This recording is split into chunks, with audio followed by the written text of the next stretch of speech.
bom dia. Hoje vamos conversar sobre um assunto temido, a morte. Apesar de desconfortável, é saudável que a gente fale sobre ela, inclusive com as crianças, já que aceitar o ciclo da vida ajuda a lidar com a dor da perda de alguém querido.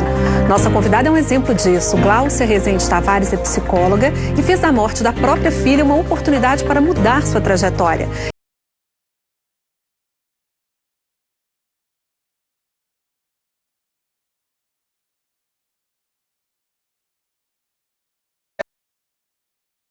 Em vez de apenas chorar o que se foi.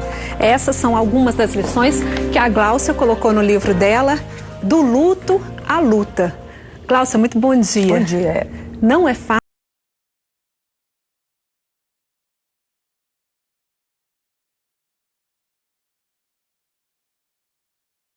Isso me deu uma bagagem, mas não é condição exclusiva. Eu acho que a questão essencial é buscar uma coerência entre aquilo que a gente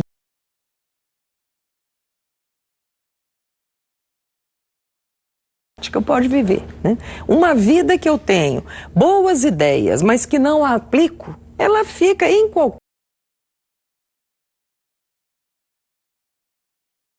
Tanto de sustentabilidade, a autossustentabilidade é a gente poder se orientar por valores que a gente reconhece e agir de uma maneira coerente. Então, buscar essa coerência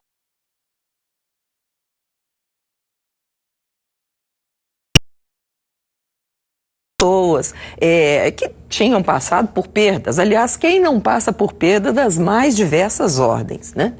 E o grande exercício para mim foi exatamente avaliar, olha, isso que me orientava como profissional para acompanhar pessoas, é dessa mesma fonte que eu me orientarei, né? Então, a sensação, a despeito da dor, do grande desafio, foi de uma certa paz, para entender realmente que aquilo que eu me orientava pessoas também valeu para mim. Então, isso fez uma diferença. Você perdeu uma filha de 18 anos. Isso. Num acidente de carro. Naquele momento que você soube da perda, você já fez uma escolha de lidar de uma forma mais esperançosa com isso? Ou é um tempo depois? Não tem um momento em que a pessoa faz uma escolha? O tempo é de cada um, e escolhas a gente está fazendo o tempo inteiro, né? Já dizia nosso Sartre, filósofo, que somos condenados a sermos livres. A gente faz escolhas o tempo inteiro, e isso é luto. É muito interessante como que a gente atribui ao luto uma carga emocional muito pesada, como se fosse uma coisa muito ruim. Mas todo o processo nosso, onde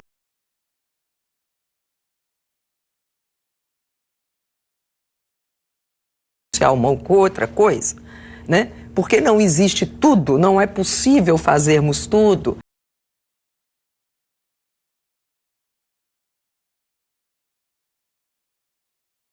Ter essa clareza dessas escolhas e entender isso. Por melhor que seja uma escolha, ela não contempla todas as opções, né? Então, isso é um trabalho de luta. Então, em relação ao impacto da notícia da morte da minha filha, é claro que isso é um impacto, né? É uma força que paralisa por um período. Por um dia como que posso me manter sendo mãe dessa filha mesmo morta, né? Porque não existe a condição de ex-mãe, né? Quando me perguntam quantos filhos tenho, eu não né? Então, nessa condição, buscar, inclusive, esse desafio para avaliar e me organizar. O que eu posso aprender dessa lição? Eu acho que esse é um grande estímulo que todos nós sejamos expostos.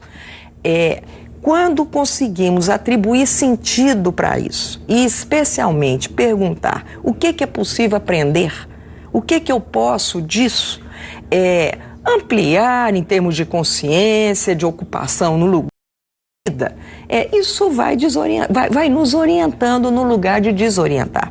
Então a grande pergunta era essa: como eu posso manter essa ligação amorosa à memória da minha filha, até estimular a mim como uma forma de render homenagem a ela, também na minha recuperação.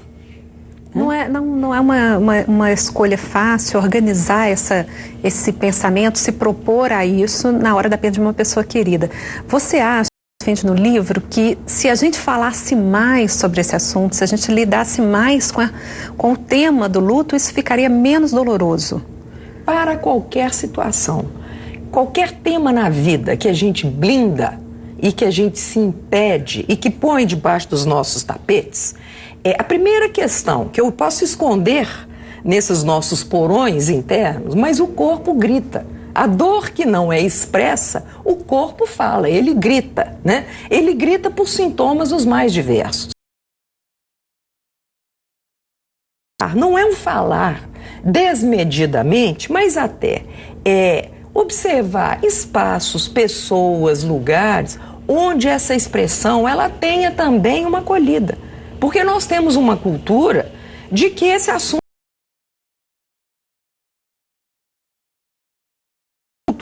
sobre a morte, né? O que a gente chama tecnicamente de conspiração do silêncio, né? Não se fala, não se toca, né? Então, socialmente, não é adequado, não é num espaço de congraçamento que é um lugar para poder expressar luto. Até pelo contrário, e a gente brinca muito, que é uma atitude, inclusive, que ela é bem mineira a expressão, mas é espalhar boa.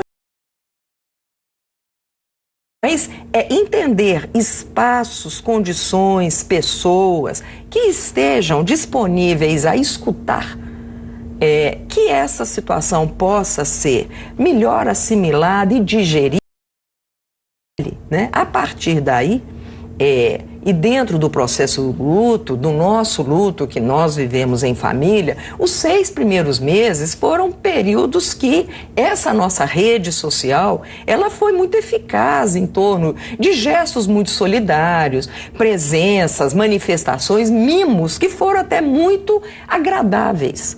Mas que com o passar do tempo, é claro que isso tende a acabar, né? E que manter de ser vítima das circunstâncias também é um preço muito caro, né? E por volta, então, desses 6 primeiros meses do nosso manifestações, elas começaram realmente a diminuir, a diluir, era natural. Porque a gente, quando quer ser solidário com uma pessoa que teve uma perda, a gente tem até receio de se aproximar da pessoa e falar na perda e...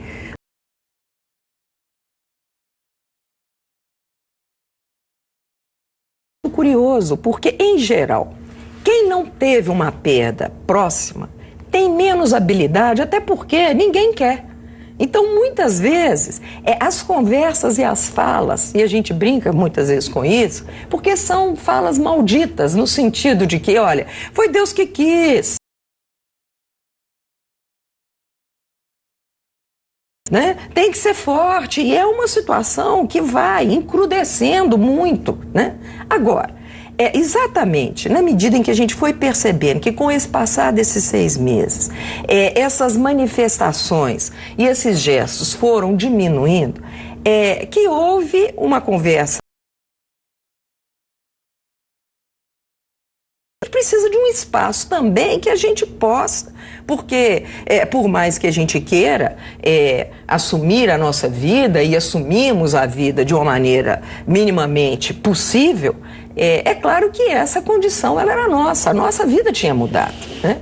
E aí foi um impacto, porque ao procurar existe uma categorização para pais que perderam filhos. Você fica viúvo, você fica órfão, né? Mas ao perder filho não tem nome, né? Então essa foi, como é que é isso, né? E é muito curioso, porque na medida que a gente está aberta a procurar alguma coisa que faz sentido, as situações passam a se organizar para isso, né? E aí as 3 letrinhas vieram para nós, que é o A, P e o I, né? Que é o apoio a perdas irreparáveis. E a partir daí a gente começou a se constituir como grupo. Um AP, que é um convite e é sonoramente uma proposta em inglês, que é uma subida, vamos para cima, né? O AP que, então, refere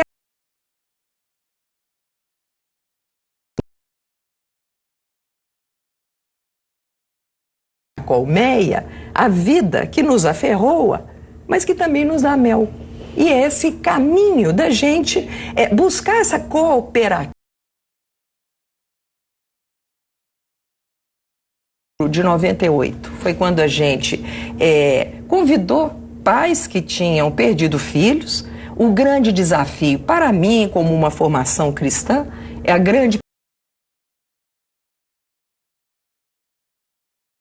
Nós não teríamos a presença física da Camille, e que a partir daí essa rede, então, ela vem se desdobrando, né?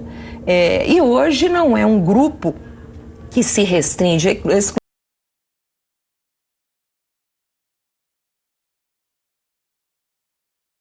de buscar. Se não tem nome, o nome aparece, né? Então, diante de obstáculos, há disposição, sim, de buscar soluções. E aí eu gosto muito de Guimarães Rosa quando ele diz, olha, só quem tem cava funda de buraco é que construir a ponte e entender que o trabalho de luto é isso, é fazer essa ponte, fazer essa caminhada, fazer essa transição de uma condição inicial e uma situação que mudou. Apego maior depois da sensação de abandono. Então, assim, a gente deveria se preparar para o luto ao longo da vida, tendo com as pessoas relações mais livres, menos desapegadas, seria isso? Né? E aí tem a história do apego, eu brinco muito que algumas vezes é o apiego, é a gente, é a nós, né? Nós queremos ser demais, achando que de fato é dono. Nós não somos dono nem da nossa vida, né?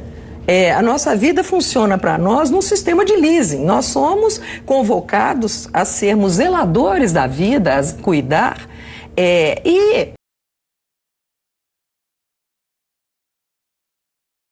a gente convive, né? Então é muito interessante nesse caminho que a gente possa conviver. E eu acho que nesse sentido, falar da morte não é necessariamente morbidez, mas até entender essa transitoriedade, nos dando, inclusive, um alerta para que a gente possa, de fato, validar e ter qualidade de vida, porque ela acaba, né? Ela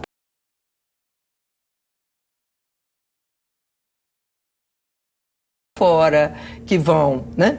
Olha, isso é desperdiçar vida onde a gente se distraia, e eu chamo de distrair, que não tem o menor sentido para a gente. Tá certo. Gláucia, nós vamos fazer um intervalo rápido e no segundo bloco a Gláucia vai responder algumas perguntas gravadas nas ruas.